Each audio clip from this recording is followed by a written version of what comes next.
और पॉपुलर साहब, हमने आपको सुन लिया, अब आप भी हमें सुनिए। मैं हिंदी की वो बेटी हूँ जिसे उर्दू ने पाला है। क्या बात है भाई, वाह वाह। अगर हिंदी की रोटी है तो उर्दू का निवाला है। क्या बात है भाई, बहुत बढ़िया, बहुत खूब। मुझे है प्यार दोनों से मगर ये भी हकीकत है, लता जब लड़खड़ाती है हया ने ही संभाला बहुत है। अच्छे, अरे क्या बात है।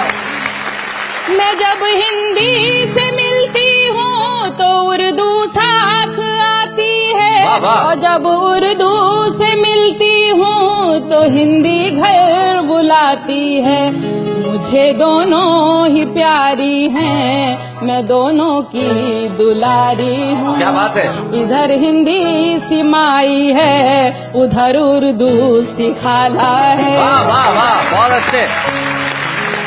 और अब सुनिएगा, यहीं की बेटियां दोनों यहीं पे जन्म पाया है, सियासत ने इन्हें हिंदू और मुस्लिम क्यों बनाया है। वाह वाह, क्या बात है भाई, बहुत बढ़िया। मुझे दोनों की हालत एक सी मालूम होती है, कभी हिंदी पे बंदिश है, कभी उर्दू पे ताला क्या है। बात है। कभी वाह, वाह। हिंदी पे बंदिश है। अब सुनेगा आखिरी बंद।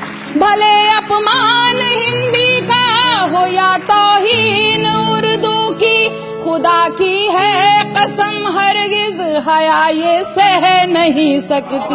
मैं दोनों के लिए लड़ती हूँ और दावे से कहती हूँ, क्या बात है। मेरी हिंदी भी उत्तम है, मेरी उर्दू भी आला है। आला क्या बात है भाई, बहुत अच्छा, बहुत अच्छा, बहुत